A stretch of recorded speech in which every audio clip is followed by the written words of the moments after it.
আল্লাহ তাআলা বলেন মুমিনেরা নবীজি তোমাদের জন্য আলাদা এবং স্পেশাল। কেন স্পেশাল? পরে পরে আল্লাহ তাআলা সে কথাও সুন্দর করে বলেন, ইয বা'আসা ফীহিম রাসূলাম মিন আনফুসিহিম। বলুন আল্লাহু আকবার। আল্লাহ তাআলা বলেন আমি তোমাদের মধ্য হতে তোমাদের কাছে রাসূল প্রেরণ করেছি, এটা তোমাদের জন্য বিশেষ দয়া। সুবহানাল্লাহ। আল্লাহ তাআলা বলেন আমি তোমাদের মধ্য হতে তোমাদের কাছে রাসূল প্রেরণ করেছি। এই যে এখন কথা বলতে শান্তি। মানুষ তো মানুষের কাছেই মনের কথা খুলে বলে, অন্যের কাছে মনের কথা খুলে বলতে পারে? একটু বলেন না, পারে? ও পৃথিবীর মানুষ, এখান থেকে আরেকটি বিষয় শিখে যাও। নেতা যদি বানাতে হয় তারে বানাও যার কাছে মনের কথা খুলে বলতে পারো। এমন কাউরে নেতা বানায়ও না যার কাছে মনের কথা খুলে বলবা তো দূরের কথা, ইতিপূর্বের মতো যাদের চামচের সাথেই কথা বলা যায় না। একটু জোরে বলেন ঠিক কিনা? এজন্য আল্লাহ তাআলা বলেন আমি তোমাদের মধ্য হতে তোমাদের কাছে রাসূল প্রেরণ করেছি, এটা তোমাদের জন্য বিশেষ দয়া এবং মহান রবের বিশেষ অনুগ্রহ। বলেন না সুবহানাল্লাহ। আমার ভাইয়েরা, রব্বুল আলামিন আরো জানায় দেয় উম্মতেরা শোনো কেন নবীজি তোমাদের জন্য আলাদা। রব্বুল আলামিন বলেন লাকাদ মান্নাল্লাহু আলাল মুমিনিনা ইয বা'আসা ফীহিম রাসূলাম মিন আনফুসিহিম ইয়াতলু আলাইহিম আয়াতিহি ওয়া ইউযাক্কিহিম। বলুন আল্লাহু আকবার। আল্লাহ রাব্বুল আলামিন বলেন নবী আমার, ইয়াতলু আলাইহিম আয়াতি, আপনি আল্লাহর আয়াতগুলো তাদেরকে তেলাওয়াত করে শোনান, আল্লাহর কিতাব তাদেরকে শোনান, আপনি আপনার হাদিসের বাণী তাদেরকে শোনান। কেন আপনি তাদেরকে কিতাব শোনাবেন? কেন আপনি তাদেরকে হাদিসের বাণী শোনাবেন? আল্লাহ রাব্বুল আলামিন সে কথাও সুন্দর করে বলেন ওয়া ইউযাক্কিহিম। আল্লাহ তাআলা বলেন আপনি তাদেরকে কোরআন শোনান, আমি তাদেরকে পবিত্র করতে চাই। কোরআন শুনলে মানুষ পবিত্র হয়, কোরআন শুনলে পথভোলা মানুষগুলো পথের দিশা পায়, কোরআন শুনলে জাহান্নামী মানুষগুলো জান্নাতি হয়। আওয়াজ দিয়া বলেন তো কথা কার? আরো জোরে কথা কার? আমার ভাইয়েরা, এই জন্য আজ যারা আমরা এখানে এসেছি কোরআনের তেলাওয়াত শুনে পবিত্র হয়ে তারপরে বাড়ি যাব ইনশা।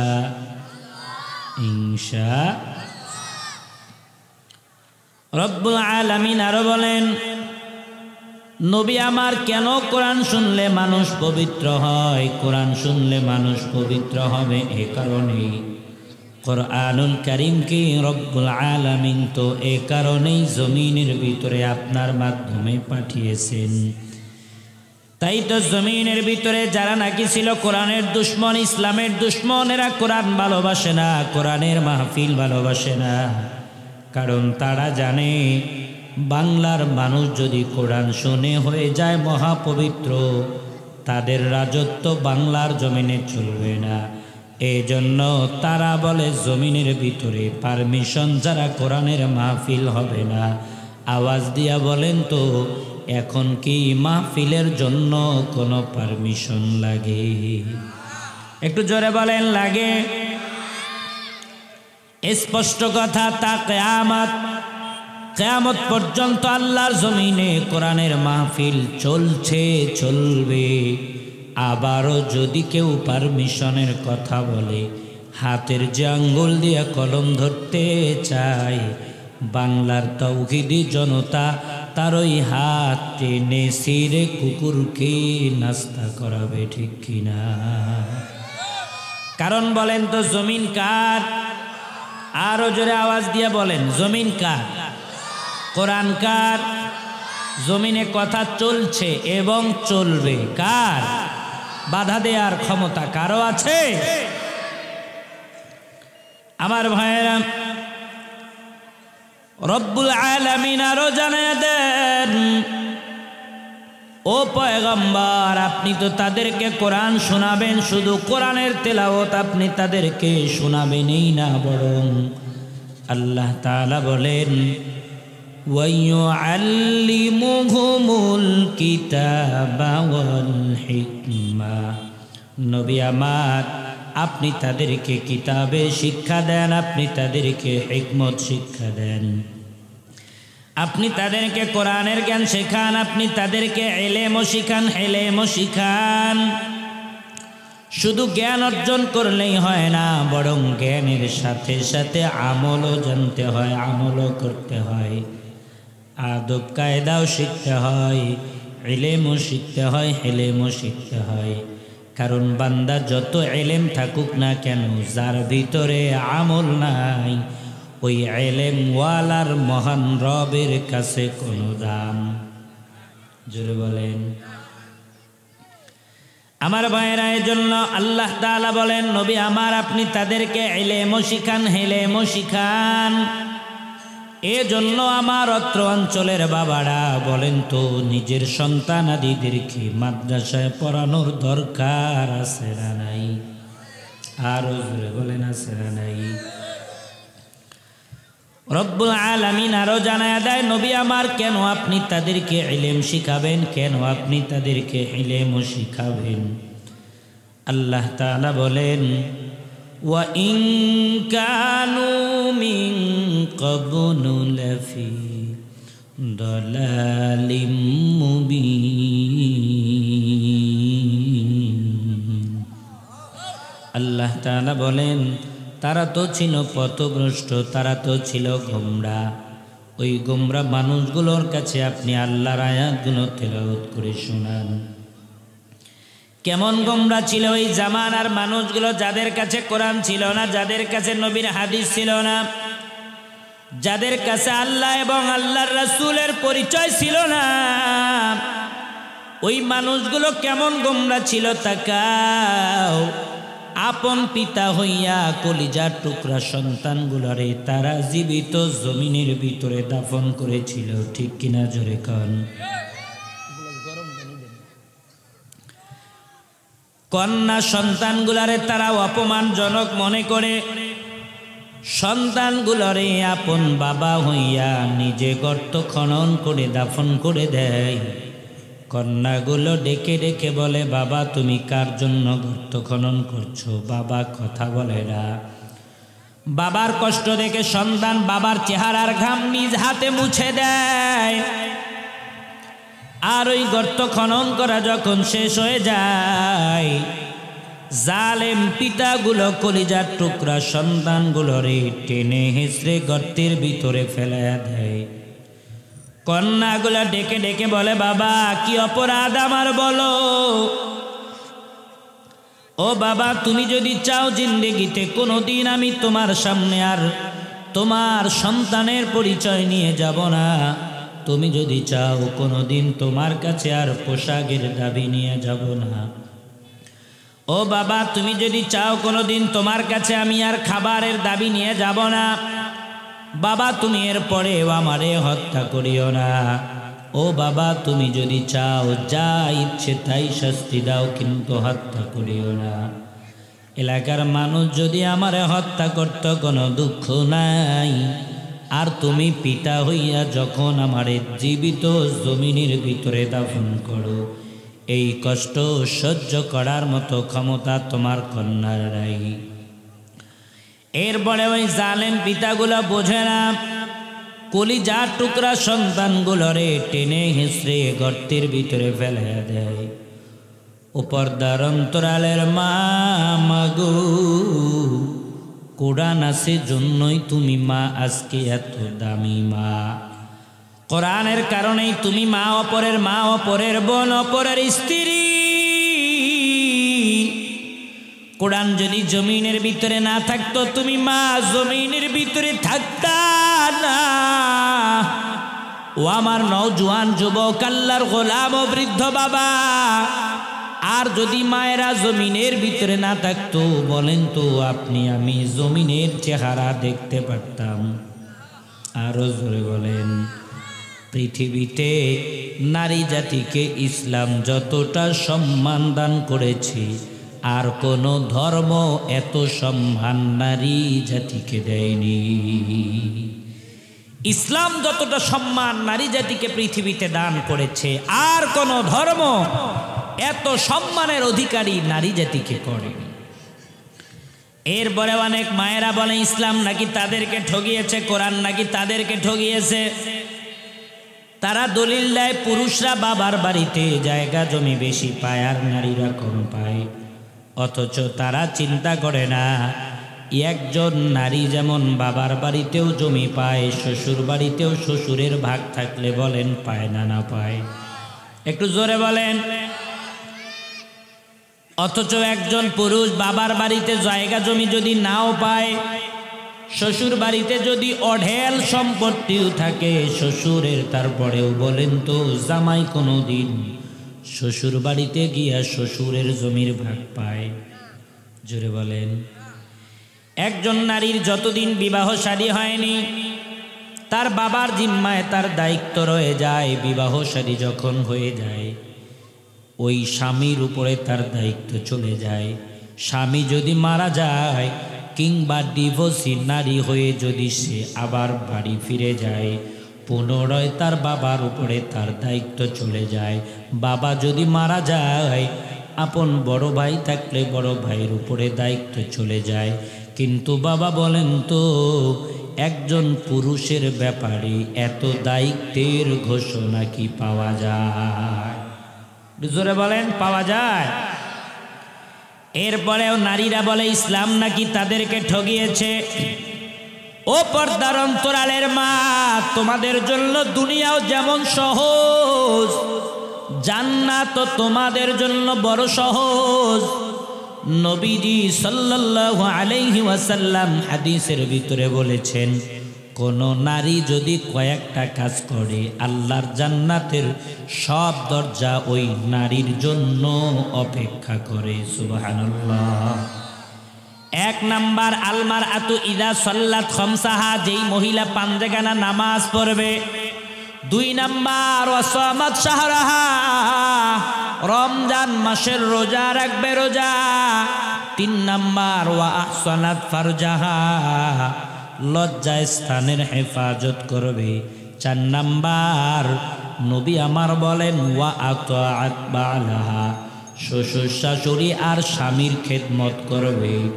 নবীজি বলেন ফালতাদখুল মিন আইয়ি আবওয়াবিল জান্নাতি শাআ, মৃত্যুর পরে ওই নারী জান্নাতের যেই দরজা দিয়া ইচ্ছে ওই দরজা দিয়া জান্নাতে প্রবেশ করবে। সুবহানাল্লাহ। একজন নারীর জন্য জান্নাতে যাওয়া যত সহজ, বলেন তো এমন ঘোষণা কি একজন পুরুষের জন্য আছে? আরো জোরে বলেন। এবার বলেন, ইসলাম নারীদেরকে ঠগিয়েছে না জিতিয়েছে? জোরে বলেন। ও মা, কোরআন যদি জমিনের ভিতরে না থাকতো, জমিনের ভিতরে নারীরাই হয়ে যেত সব থেকে বড় ভোগের পণ্য, ঠিক কিনা? আমার ভাইয়েরা, ঠিক ওই জামানার ওই জালেম পিতাগুলো যারা নারীদেরকে, মাদেরকে জমিনের ভিতরে জীবিত দাফন করেছে, তাদের কাছে যখন কোরআন চলে যায়, তাদের কাছে যখন নবীজির হাদিসের বাণী চলে যায়, পরবর্তীতে তারা কেমন দামি হয়ে যায়। কোরআনুল কারীমের ভিতরে রব্বুল আলামিন তাদের ব্যাপারে বলে, আল্লাহু তাআলা আনহুম ওয়া রাদু আন, আল্লাহ তাআলা বলেন তাদের উপরে আল্লাহ তাআলাও খুশি। আল্লাহর বিধান পেয়ে আল্লাহর বিধান মানার জন্য পরবর্তীতে তারাও হয়ে যায় রাজি। সুবহানাল্লাহ। আমার ভাইয়েরা, এজন্য বলতেছিলাম কোরআনুল কারীম যারা তেলাওয়াত শুনবে, কোরআনুল কারীমের তেলাওয়াত যারা শ্রবণ করবে, তারা পবিত্র হয়। আওয়াজ দিয়ে বলেন তো কথা কার? আরো জোরে আওয়াজ দিয়া বলেন কথা কার? তাই তো রব্বুল আলামিন বলেন লাকাদ মান্নাল্লাহু আলাল মুমিনিনা ইয বা'আসা ফীহিম রাসূলাম মিন আনফুসিহিম ইয়াতলু আলাইহিম আয়াতিহি ওয়া ইউযাক্কিহিম ويعلمهم الكتاب والحكمة وإن كانوا من قبل لفي ضلال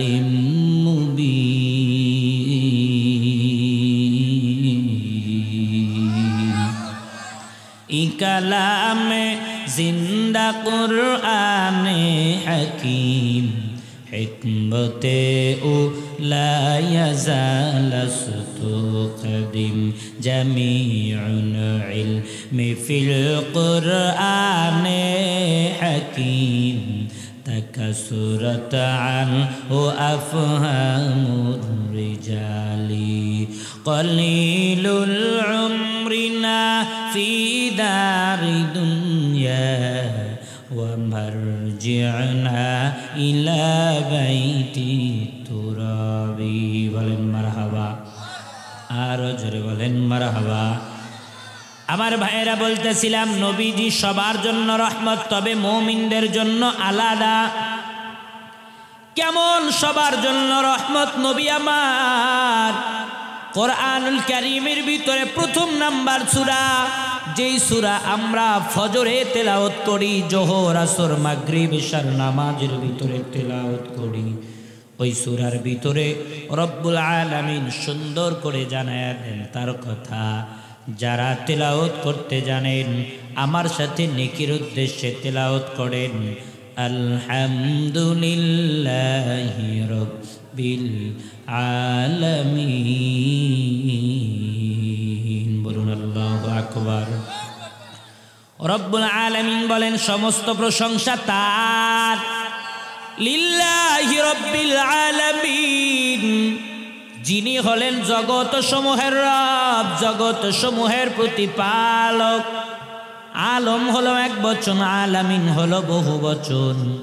আলম মানে একটা দুনিয়া, একটা জগৎ। আলামিন মানে আছে যত দুনিয়া, আছে যত জগৎ। আওয়াজ দিয়া বলেন তো সমস্ত জগতের যিনি রব তিনি কে? আরো জোরে বলেন তিনি কে? আল্লাহ যেমন রব্বুল আলামিন, আর আমার আপনার নবীর ব্যাপারে আল্লাহ রব্বুল আলামিন জানায়া দেয় নবীর উম্মতের দল আল্লাহু আকবার বলার জন্য জবানের ভিতরে জমা করে রাখো আছে যত বল। আমার আপনার মালিক আমার আপনার নবীর ব্যাপারে জানায়া দেন ওয়ামা আরসালনাকা ইল্লা রাহমাতাল লিল আলামিন।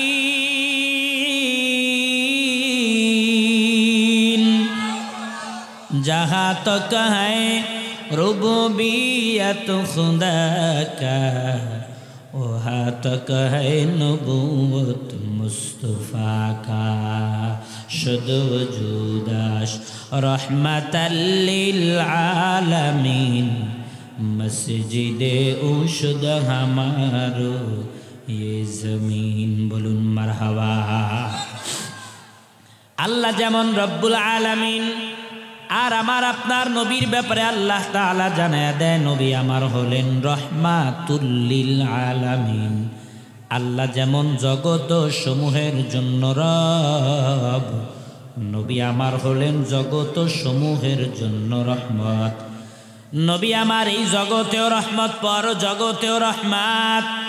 নবী আমার মুসলমানদের জন্য যেমন রহমত, বেঈমানদের জন্য রহমত। এ কারণেই তো নবীর জামানায় মুসলমানেরাও যেমন খায়, বেঈমানেরাও নবী রহমত হবার কারণে বেঈমানেরাও খায়। মুসলমানেরাও সূর্যের আলো পায়, বেঈমানেরাও পায়। মুসলমানেরাও দিন পায়, রজনী পায়, বেঈমানেরাও পায়। মুসলমানেরাও জমিনের ফসল খায়, বেঈমানেরাও খায়। জোরে কোন ঠিক কিনা? আজ সেই নবী জমিনের ভিতরে নাই। নবুয়তের দরওয়াজায় তালা লাগাইয়া নবী আমার বিদায় হয়ে গেছে। তবে কোরআনুল কারীমের ভিতরে রব্বুল আলামিন জানায়া দেন, ইন্নামা ইয়াখশাল্লাহা মিন ইবাদিহিল উলামা।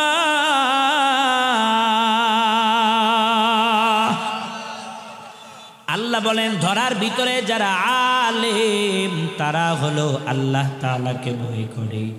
আর নবীজি সাল্লাল্লাহু আলাইহি ওয়াসাল্লাম হাদিসের ভিতরে বলেন, ক্বালান নবিয়্যু সাল্লাল্লাহু আলাইহি ওয়াসাল্লাম আল উলামা ওয়ারাসাতুল আম্বিয়া। নবী আমার বলেন যারা হলো উলামা ইকরাম এরা হলো নবীর ওয়ারিস। ওই জামানায় নবীর কারণে জামানার বেঈমানেরা খায়।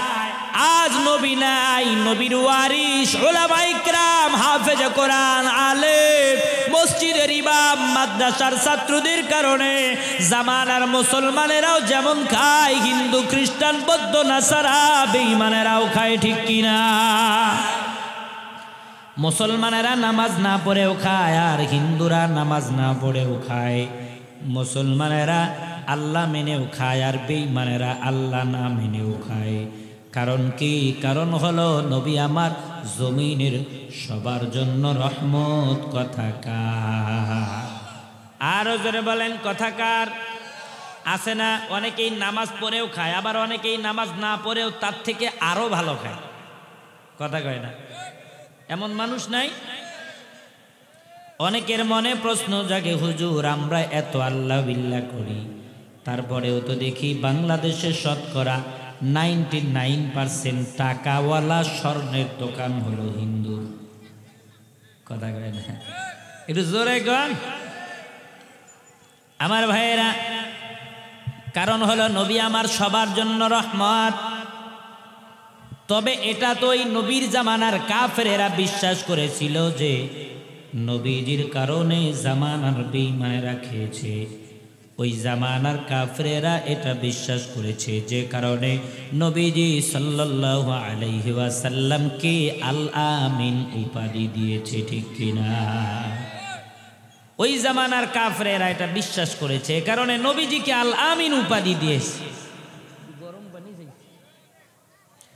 আর এই জামানার কাফের যারা, এরা বিশ্বাস করবে তো দূরের কথা, বরং আমরা তাদের করি জামাই আদর। আর বর্তমান নতুন বাংলা আসার পরে তারা সেজে গেছে লেস ছাড়া বাদর। কথা কয় না? একটু জোরে গান। আমরা দিলাম তাদের মন্দির পাহারা, আর এখন মুসলমানের কল্লা কাটার জন্য ইসকনের নামে তারা হয়ে আছে দিশেহারা। ঠিক কিনা? জোরে কন। একটু বাড়াও বাবা। এবার বেঈমানদেরকে ওয়াজ করব। এখন তারা মুসলমানদের কল্লা কাটার জন্য দিশেহারা, অথচ দিলাম আমরা তাদের মন্দির পাহারা। ঠিক কিনা? জোরে কর। কি আমরা তাদের মন্দির পাহারা দেইনি? একটু জোরে বলেন। দেইনি? তারা মনে করেছে মুসলমানের শক্তি মনে হয় কমে গেল, এখন মুসলমানদেরকে তারা মারতে চায়। অথচ তারা ভুলে গেছে এটা বাংলাদেশ, এটা ভারত নয়। ঠিক মগা। তোমার মতো মুসলমানের কারণে আজ মুসলমানদের কল্লা কাটছে বেঈমানেরা। এই জামানাতেও যারা হক কথা বলবে না, এরা হলো বোবা শয়তান। এদের মতো বোবা শয়তান আল্লাহর জমিনে আর একটাও নাই। ঠিক কিনা? জোরে গণ। মুসলমানের মারে এত ঠিক বিড়ালের জাতি, অথচ আমরা তো সিংহের জাতি। মুসলমান কিসের জাতি ভুলে গেছেন নি? আমি তাদেরকে জানাই দিতে চাই, এটা বাংলাদেশ, এটা ইন্ডিয়া নয়। কথা বলেন ঠিক কিনা? মুসলমান যেমন তোদের মন্দিরও পাহারা দিতে জানে, মুসলমানের উপরে যদি আক্রমণ চালানোর চেষ্টা করো, জুতার বাড়ি দিয়া তোদেরকে দিল্লিতেও পাঠায়া দিতে পারে। ঠিক কিনা? জোরে বলেন। কমায়ও না বাবা, আলহামদুলিল্লাহ। ওই জামানার কাফেরেরা বিশ্বাস করেছিল যে তারা মুসলমানের কারণে খায়, আর এই জামানার কাফেরেরা এটা বিশ্বাস করে না। আমার ভাইয়েরা, এ কারণেই তো ওই জামানায় এমনও কাফের ছিল যাদের প্রশংসা স্বয়ং আল্লাহ নিজেও করেছে। সুবহানাল্লাহ বলেন। কয় হুজুর কাফেরের প্রশংসা করবে আর আমি বলবো সুবহানাল্লাহ? আপনি বলেন, তাই না? এমনও কাফের ছিল যাদের অন্তরের ভিতরে রবের প্রতি এমন দৃঢ় বিশ্বাস ছিল। এই জামানায় এটা কি বালার হাট না? কিসের হাট? সত্যি তো মিঠাপুকুর থানা তো। এই মিঠাপুকুর থানার শতকরা 95% মুসলমানের অন্তরের ভিতরেও সেই পরিমাণ দৃঢ় বিশ্বাস নাই যেমন ছিল ওই জামানার কাফেরের অন্তরের ভিতরেও। ঠিক কিনা? জোরে বল। চাচা ঠিক কয় না? হিংসা হয় না? ওই চাচা, ওই জামানার কাফেরদের অন্তরের ভিতরে দৃঢ় বিশ্বাস কেমন ছিল? নবীজিকে আল্লাহ তাআলা জানায়া দেয়, নবী আমার, আপনার ডানে বামে এমনও কাফের আছে যাদের অন্তরে মুসলমানের চেয়েও দৃঢ় বিশ্বাস অনেক বেশি আছে। নবী বলে, আল্লাহ এরা কারা? কয়েকদিন আগে কে যেন বলল না, এরা কারা?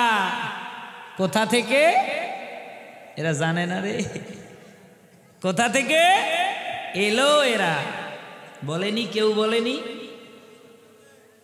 তো। নবীও বলে, আল্লাহ এরা কারা? কোথা থেকে আসলো তারা? মুসলমানের চেয়েও যাদের অন্তরের ভিতরে দৃঢ় বিশ্বাস অনেক বেশি। আল্লাহ বলে, নবী আমার, এরা হলো তারা। ও মিঠাপুকুরের মানুষ, শোনার জন্য কানটা রাখো খাড়া, শোনার পরে হয়েও না দিশেহারা। আল্লাহ বলেন, নবী এরা হলো তারা, আপনার ডানে বামে আবু জেহেল, উতবা, সাইবা যারা। রব্বুল আলামিন নবীজিকে জানায় দেয়, নবী আমার, আপনি যদি তাদেরকে তথা মক্কার কাফের আবু জেহেল, উতবা, সাইবাকে জিজ্ঞাসা করেন, ওয়ালা ইন সাআলতাহুম মান খালাকাস সামাওয়াতি ওয়াল আরদ, আপনি যদি তাদেরকে বলেন কে বানিয়েছেন আসমান, কে বানিয়েছেন জমিন, আল্লাহ বলেন পয়গম্বর অবশ্যই অবশ্যই তারা বলবেন লা ইয়াকুলুনাল্লাহ, আসমান জমিন যিনি বানিয়েছেন তিনি হলেন আল্লাহ। আওয়াজ দিয়া বলেন তো, আসমান জমিনের বানানেওয়ালা কে? আরো জোরে বলেন কে? রব্বুল আলামিন পয়গম্বরকে অন্য জায়গায় আরো জানায় দেয়, পয়গম্বর আপনি যদি তাদেরকে আরো জিজ্ঞাসা করেন, ওয়ালা ইন সাআলতাহুম মান নাযালা মিনাস সামাই মাআ, আল্লাহ বলেন পয়গম্বর আপনি যদি তাদেরকে আরো বলেন, মান নাযালা মিনাস সামাই মাআ, কে আসমান থেকে বৃষ্টি দেয়, আবার ওই আসমানি বৃষ্টি হবার পরে কে মৃত জমিনগুলারে জীবিত করে, কে ওই কাঠের মতো শক্ত জমিনগুলারে উর্বর ভূমিতে পরিণত করার পর ধানের সময় ধান, গমের সময় গম, আলুর সময় আলু, আমের সময় আম, জামের সময় জাম। আওয়াজ দিয়া বলেন তো, যিনি দেন তিনি কি? আল্লাহ রাব্বুল আলামিন সুন্দর করে জানায়া দেয়, নবী আমার অবশ্যই অবশ্যই তারা বলবেন লা ইয়াকুলুনাল্লাহ, জমিনের ভিতরে যিনি ফসল দেয়, আসমানি পানি দিবার পরে তিনিও হলেন আল্লাহ। আওয়াজ দিয়া বলেন তো, আমাদের জমিনে ফসল দেনেওয়ালা কে? আল্লাহ যারা কয় না এদের জমিতে জীবনে যেন ফসল ফলে না, আরো জোরে আওয়াজ দিয়া বলেন জমিনে ফসল দেনেওয়ালা কি? রব্বুল আলামিন অন্য জায়গার ভিতরে জানায়া দেয়, নবী আমার আপনি যদি তাদেরকে আরো জিগান, ওয়ালা ইন সাআলতাহুম মান খালাকাহুম, ও আবু জেহেল, উতবা ও শাইবা, বলো বলো কে তোমাদেরকে বানিয়েছে? আল্লাহ বলেন পয়গম্বর দুইটা তাকিদ যোগ করে আল্লাহ তাআলা বলেন দুইটা তাকিদ, লা ইয়াকুলুন্নাল্লাহ, অবশ্যই অবশ্যই আমাদেরকেও যিনি বানিয়েছেন তিনি হলেন আল্লাহ।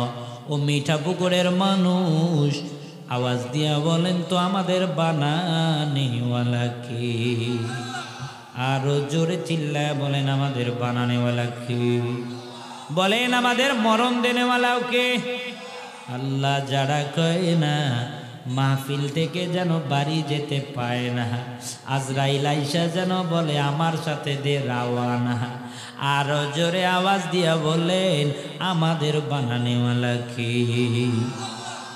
তোরে বানাইল যে জন তুই ভুইলা রইলি তারে, তোরে বানাইল যে জন তুই ভুইলা রইলি তারে। ও তোর সব প্রয়োজন, ও তোর সব প্রয়োজন পূরণ করেনি তিনি, তবুও তারে ভুলিস কেমন করে? তোরে বানাইল যে জন তুই ভুইলা রইলি তারে। আর একবার আওয়াজ দিয়া ইমানের সাথে বলেন আমাদের বানানেওয়ালা কে? ওই জামানার কাফেরেরাও বলে আমাদের বানানেওয়ালা আল্লাহ। আর এই জামানার অনেক মুসলমানেরাও বলে মানুষ নাকি এমনি এমনি হয়, নাস্তিকেরা। আবার হয়তো বিগত দিনে শিক্ষামন্ত্রী নামে প্রতিবন্ধী দীপুমণি নামে নষ্টামির খনি সিলেবাসের ভিতরেও দিয়া গেল, কয় মানুষ নাকি বানর থেকে হয়। আচ্ছা বাবা বলেন তো জীবনে কোনোদিন দেখেছেন একটা মানুষ বানর থেকে হয়? যারা দেখে না তারা মিথ্যা কেন জবান বন্ধ করে রাখেন? আওয়াজ দিয়া বলেন তো একটা মানুষ কি বানর থেকে হয় দেখেছেন? বলেন তো আমাদের বাবার পরিচয় আছে না নাই? দেখেন কার পাশে কে কথা বলে না, দেখতে ভালো মানুষ মনে হলেও ভালো না, কারণ ওর বাবা নাই। ঠিক কিনা জোরে কন? আমি জানি এই ময়দানে একটা বাস্টার্ডও আসে নাই, আর বাবা থাকতেও যারা পরিচয় দেয় না ওর মতো কুলাঙ্গার সন্তান জমিনের ভিতরে কেউ হতে পারে না। আওয়াজ দিয়া বলেন তো আমাদের বাবার পরিচয় আছে না না? দাদার পরিচয়, হ্যাঁ, নানার পরিচয়, 14 পুরুষে কেউ বানর আছে? হ্যাঁ, তাহলে এরা কেন বলে মানুষ বানর থেকে হয়? আমি আল্লাহর কোরআন রিসার্চ করে দেখলাম, আজ থেকে 1450 বছর আগে মহান রব বলেন উলাইকা কাল আনআম। যারা বুঝেও বোঝে না, যারা দেখেও দেখে না, আল্লাহ বলেন আমি তাদেরকে মানুষ বলতে রাজি না। তারা হলো 4 পায়া জানোয়ারের মতো, 4টা পা যেমন গরু ছাগল ভেড়া উট দুম্বা বানরেরও রয়, 4টা পা কুকুরেরও রয়। যারা সৃষ্টিকর্তারে অস্বীকার করে এরা কুকুরের চেয়েও খারাপ। ঠিক কিনা জোরে কর? তাহলে আর একবার বলেন আমাদের বাবার পরিচয় আছে না নাই? আছে না নাই? স্পষ্ট কথা। 25 সালের নতুন মাস জানুয়ারি মাসের আজ 9 তারিখ। কয় তারিখ গেল? নতুন বই দেয়া হচ্ছে, শিক্ষা প্রতিষ্ঠানের কারিকুলাম নতুন করে করা হচ্ছে। স্পষ্ট ভাষায় জানায়া দিতে চাই, নতুন সিলেবাস না দিয়ে যদি আবার ওই বানর ইতিহাস পড়ানোর চেষ্টা করা হয়, বাংলার তৌহিদি জনতা কোন শিক্ষা প্রতিষ্ঠানের তালা খুলতে দেবে না, দেবে না, দেবে না। বলেন ঠিক কিনা? বলেন আমাদের বাবার পরিচয় আছে না নাই? আমার ভাইরা, ওই জামানার কাফেরেরা তারাও বলে আমাদের বানানেওয়ালা আল্লাহ। আর এই জামানার নাস্তিকেরা কেউ বলে মানুষ এমনি এমনি হয়, আবার কেউ বলে মানুষ বানর থেকে হয়। এ কারণে তো ওই জামানার কোনো কাফেরও যদি দোয়া করেছে তো আল্লাহ সেই দোয়াটাও কবুল করেছে। সুবহানাল্লাহ বলে।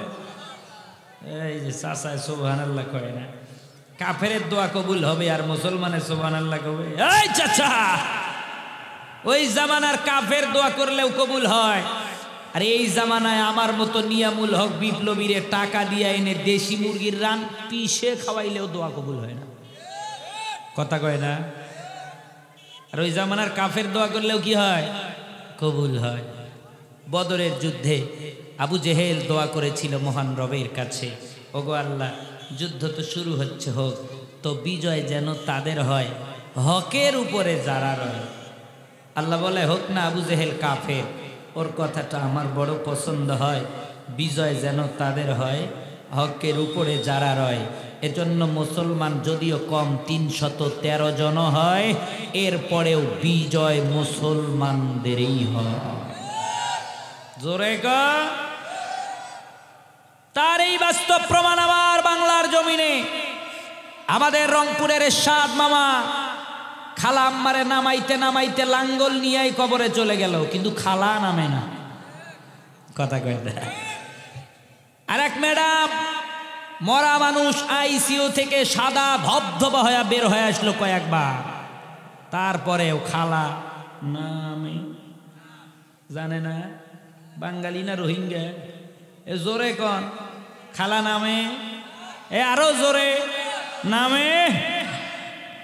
আর বাংলার সোনামুখী সন্তান ছোট্ট ছোট্ট যুবক পোলাপান বৈষম্য বিরোধী ছাত্র আন্দোলন কোটা সংস্কারের নামে যখন ময়দানে নেমেছে, বাংলার ওলামা ইকরাম মাদ্রাসার ছাত্ররা বলে, আমরা তাহলে ঘরে বসে থাকবো কেন? হুব্বুল ওয়াতুনি মিনাল ঈমান, দেশপ্রেম হলো ঈমানের অঙ্গ। এক এক কাউয়া তো ৩৫,০০০ কোটি টাকা বাংলাদেশ থেকে বাহিরে নিয়ে যায়, আমার দেশের হবে কি উপায়? এজন্য ওলামা ইকরাম মাদ্রাসার ছাত্ররাও ঘরে বসে থাকেনি, তারাও ময়দানে নেমেছে। অথচ মাদ্রাসার ছাত্রদের কোটা তো দূরের কথা, আমার সার্টিফিকেটই নাই। কথা কয় না? একটু জোরে গান। এরপরেও হাজি গাজী মোল্লা মাঝি চাষা চাষি নায়ক নায়িকা গায়ক গায়িকা নারী পুরুষ সবাই যখন ছোট্ট ছোট্ট ছাত্রদের পাশে দাঁড়িয়েছে, যাদেরকে বাংলার জালেম কিছুই মনে করেনি, তাদের হুঙ্কারে বাংলাদেশ পবিত্র করে মামুর বাড়ি দিল্লি চলে গেছে। ঠিক কিনা? জোরে গান। আল্লাহ চাইলে বেশি লাগে, হ্যাঁ বেশি লাগে। বদরের যুদ্ধে মুসলমানদেরকে কিছুই মনে করেনি, কিন্তু মুসলমানেরাই খেলা দেখায় দিয়েছে। সুবহানাল্লাহ। না বাড়ি গিয়া কোন সুবহানাল্লাহ, আরো জোরে কোন। আগে জানতাম না মিঠাপুকুরের মানুষ কথা বলে না, আগে জানতাম বাংলাদেশে মিঠাপুকুর চিহ্নিত এলাকা, এরা নাকি খুব কোরআনওয়ালা জিহাদি মানুষ। আজকে দেখি এগুলো বেহুশে বলছে, হুশ ছিল না। কষ্ট হয় বাবা, মন খারাপ হয়। আপনারা হ্যাঁ হু না করলে প্রতিদিন ঘুম জাগা, আমি এখানেই ঘুমামু, কি দরকার? এখন আবু জেহেল বলে, মুসলমানের বিজয় হয়েছে, হোক, আমার দোয়া তো কবুল হয়েছে। তুমি তোমার রবকে বলো আসমান থেকে যেন বৃষ্টির মতো পাথর বর্ষণ হয়। নাউজুবিল্লাহ বলে। আল্লাহ কয়, এই দোয়া করলেই কি আর কবুল হয়? এই দোয়া করলেই কি আর কবুল হয়? আবার ভাইরা এখনো কে যেন দোয়া করতেছে না, আমার কি দোষ, কি অপরাধ আমার? আল্লাহ কয়, এই দোয়া করলেই কি আর কবুল হয়? লিল্লাহি তাকবীর, নারায়ে তাকবীর। আলহামদুলিল্লাহ, আমাদের মাঝে চলে আসছেন জামতলা মদিনাতুল উলুম মাদ্রাসা, দাওরায়ে হাদিস মাদ্রাসা। আমাদের উত্তরবঙ্গে আগে জুম্মাপাড়া মাদ্রাসা এক নামে সবাই যেমন চিনত, এখন জুম্মাপাড়ার আদলে, জুম্মাপাড়ার পরে উত্তরবঙ্গে আরও একটি বিশাল প্রতিষ্ঠান জামতলা মদিনাতুল উলুম মাদ্রাসা, দাওরায়ে হাদিস। আলহামদুলিল্লাহ, অন্য অন্য জায়গার জেলাতেও যে বড় মাদ্রাসা নাই, আমাদের হজরত ওস্তাদুল আসাতেজা হযরত মাওলানা রেজাউল করিম সাহেব হুজুর দামাত বারাকাতুহুম হুজুরের পরিশ্রম এবং চোখের পানির বরকতে আল্লাহ তাআলা একটা উপজেলা শহরে দাওরায়ে হাদিস মাদ্রাসা দিয়েছে। আলহামদুলিল্লাহ বলেন। হযরত আমাদের মাঝে চলে আসছেন, আমরা বলি আলহামদুলিল্লাহ, আরো জোরে বলি আলহামদুলিল্লাহ।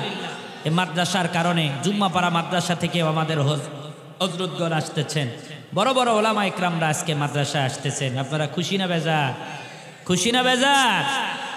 আমার ভাইয়েরা, তো আবু জেহেল যখন বলে যে নবী আমার সত্যি যদি আপনার উপরে কোরআন নাজিল হয় আমি মুসলমান হব কিনা এটা পরে দেখা যাবে, তবে এতটুকু বলছি আরেকবার দোয়া করছি যেন আসমান থেকে বৃষ্টির মতো পাথর বর্ষণ হয়। আল্লাহ বলে এই দোয়া করলেই কি আর কবুল হয়? নবী আমার এই প্রশ্নের জবাব আপনি দিবেন না, বরং এই প্রশ্নের জবাব আমি আল্লাহ দেওয়ার জন্য রেডি হয়ে আছি। আল্লাহু আকবার জোরে বলেন। আল্লাহ তাআলা বলেন ওয়ামা কানাল্লাহু লিয়ুআযিবাহুম ওয়া আনতা ফীহিম। বলুন আল্লাহু আকবার। আরো জোরে আওয়াজ দিয়া বলুন আল্লাহু আকবার। আল্লাহ বলেন পয়গম্বর আপনি নবী হলেন রহমত আর পাথর হলো গজব, তাই যতদিন রহমত জমিনে থাকবে ততদিন গজব আসবে না। সুবহানাল্লাহ। রহমতে আলম নবী, রহমতে আলম নবী, নবী দুজাহান সাহাবীরা আতর বানায় যেই নবীজির ঘাম। সাহাব নবী আমার যেমন আমাদের জন্য ছিলেন রহমত, নবী আমার পর জগতেও তোমাদের জন্য রহমত। কেন রহমত? আল্লাহ যেমন রব্বুল আলামিন আর নবী আমার হলেন রহমাতুল লিল আলামিন।